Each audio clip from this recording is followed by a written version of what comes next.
Hey, Christy here from loomingcraftyfiberarts. Today I want to show you how to loom knit the Chine Lace Stitch. The Chine Lace Stitch is a 2-row repeat, and I've got some samples here I want to show you that I worked on to give you an idea of how the lace is going to look a little different if you change loom gauges and weights of yarn. So this was done with a, turn around the right way, this was done with a number 4 worsted weight on a 3/8 gauge. This is a half gauge, so I did this on a 3/8 gauge. And you see it's pretty tight. It's a little bit lacy, but not a lot. You can see a little bit in there. I personally like this better because it really shows the stitch the way it was meant to be showed. But if you want to work it differently, that's fine.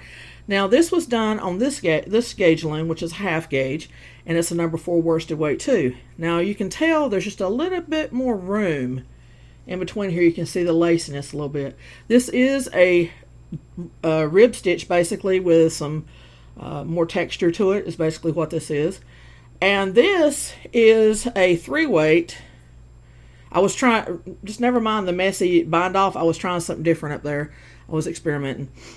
This is a 3-weight yarn DK on this same half gauge loom. So if you wanted it really lacy, that would look really pretty for a shawl. And have that stitching, tighter stitching in the middle. So it really depends. This would be good on a 3/8 gauge 4-weight for a blanket, or even the 4-weight on a half gauge. So it really depends on what you're wanting to do with the pattern. So you can change your yarn up and do a swatch and check the gauge and everything and see what according to what your project's going to be. So I named it the Chine Stitch because chine is another word for backbone or spine, and I didn't want to call it spine stitch. It's basically backbone or spine of an animal, and this just reminded me so much of a spinal column to me, and I couldn't see anything else but that, so I looked up if there's any other word I could use for spine, and I came up with chine, so that's how I come up with the Chine Stitch. Okay, so we're going to start with a number 4 weight on this half gauge loom. I'm just going to work with 8 pegs just to basically show you the stitch. The 2 pegs on the end are turning pegs. They're not part of the pattern. These 4 pegs are part of the pattern. You can use any border you want. It doesn't curl, but it needs a border to balance it out. Some stitches are just like that.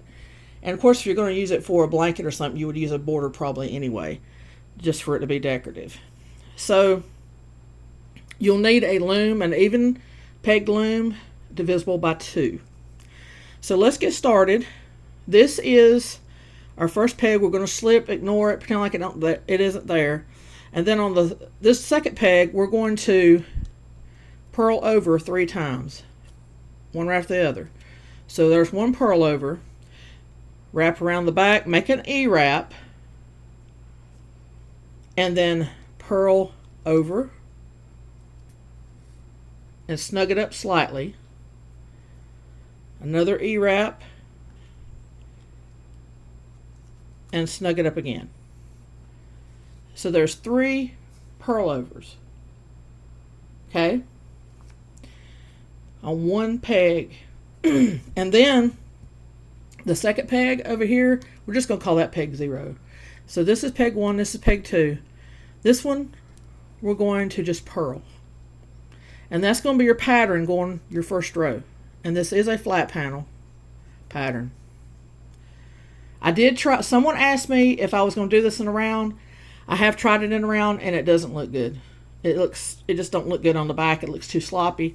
If you want to try it in a round, that's fine, but I'm not going to publish it in a round, okay? Just letting you know.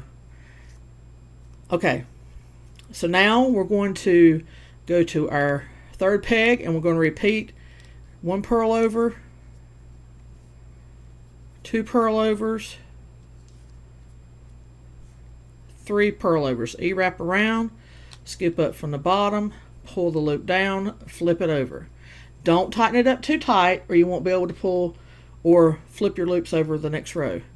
So then purl this one, and then I'm going to U-wrap that last peg just because that's going to be my turning peg and it's not part of the pattern. Okay, so let's recap. I'm just slipping this one, that's not part of the pattern, And then the first peg you start the pattern is going to be 3 purl overs. The next peg is going to be a purl, 3 purl overs, purl. And you're going to continue that until you get to your last peg, wherever that may be. For me, it's right here. And then we're going to start the second row. Remember, it's just a 2-row repeat. So this row, we're going to slip this one too. Pretend it's not there, it's peg 0. Then we're going to wrap around the back side of these 2 pegs as 1. And back around the front, just like that. Big E-wrap. Knit both pegs. And then we're going to take our working yarn, put it in between toward you and the front, those 2 pegs you just knit, and purl the second peg, or if you prefer peg number 2, it doesn't matter. It means the same thing. And then we're going to go over here, and we're going to do the same thing. We're coming from this peg. We're going to wrap around these 2 pegs, knit both pegs like so. You're just basically just making a big E-wrap and wrapping 2 as 1. Pull your working yarn between those 2 pegs you just knit. Purl the second peg.